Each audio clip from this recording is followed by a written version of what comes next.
मेरा नाम अंशिका शुक्ला है। मैं क्लास 8 में पढ़ती हूँ। आज आपके सामने एक स्पीच प्रस्तुत करने जा रही हूँ कि अब तो हमारा तिरंगा झंडा भी हमसे ये पूछने लगा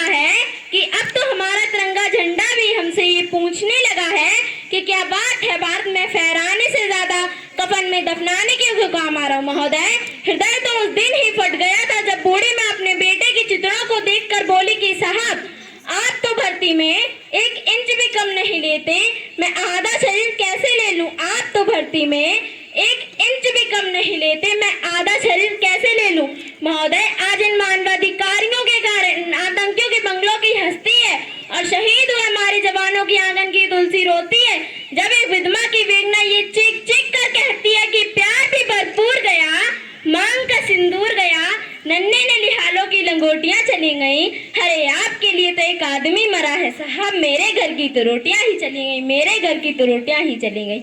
परम आदरणीय पांडे जी, मेरे प्यारे गुरुजनों और मेरे छोटे बड़े भाइयों और बहनों और गांव से पधारे सभी गणमान्य व्यक्ति, आप सभी को 76वें गणतंत्र दिवस की हार्दिक शुभकामनाएं। मैं अंशिका शुक्ला क्लास 8 से आज राष्ट्र निर्माण और देश प्रेम के उपलक्ष्य में अपने विचार आप सभी लोगों के साथ साझा करना चाहूंगी। आजादी की कीमत वही समझ सकता है जिसने कभी गुलामी की। हम तो सौभाग्यशाली हैं कि हमने स्वतंत्र भारत में जन्म लिया। यूं तो आजादी के 1857 में ही प्रज्वलित हो चुकी थी, जो 1947 में आजाद करे।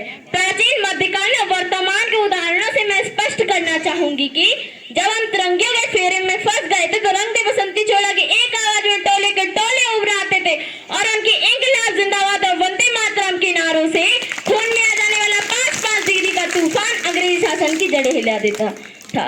मेरे विचारों में हिंदू की जरूरत है और न मुसलमान की जरूरत है, कि मेरे विचारों में न हिंदुओं की जरूरत है और न मुसलमान की जरूरत है।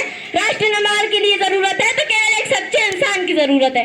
उसके बाद 62, 65 और 71 के युद्धों में अपना स्वार्थ दावा देने वाली औरत जब घर के हालात यूं होते हैं तो कहती है कि प्यार भी भरपूर गया, मांग का सिंदूर गया, नन्हे ले लिहालों की लंगोटियां चली गई, बाप की कमाई गई, भाई की पढ़ाई गई, एक ऐसा विस्फोट हुआ पता नहीं चला, पूरे जिस्म की लंगोटियां चली गई। अरे आपके लिए तो एक आदमी मरा है साहब, मेरे घर की तो रोटियां ही चली गई, मेरे घर की तो रोटियां ही चली गई। यदि आप कहेंगे कि वर्ष में 2 बार तिरंगा लेना ही देशभक्ति है, यदि आप कहेंगे कि वर्ष में 2 बार तिरंगा लेना ही देशभक्ति है, तो मैं आपसे पूछना चाहूंगी कि फुटपाथ पर रहने वाला बच्चा जब ट्रैफिक की छांव में तिरंगा बेच रहा था, कि ये उसकी देशभक्ति नहीं है, तो उसकी पेट की शक्तियां जो उसे ऐसा करने पर मजबूर कर दे, क्योंकि ना वो मस्जिद को जानते हैं, ना वो शिवालयों को जानते हैं, क्योंकि ना वो मस्जिद को जानते हैं, ना वो शिवालयों को जानते हैं। वो तो पेट के भूखे हैं साहब, वो तो भोजन के निवालों को जानते हैं, वो तो भोजन के निवालों को जानते हैं। और अब मैं सल्यूट करना चाहूंगी हमारी देश की रक्षा करने वाले उन वीर जवानों को, जिस देश की पुलिस प्रशासन और हर उस व्यक्ति को जो अपना काम पूरी ईमानदारी, पूरी लगन से करता है, जिनके बिना राष्ट्र निर्माण की कल्पना ही नहीं की जा सकती।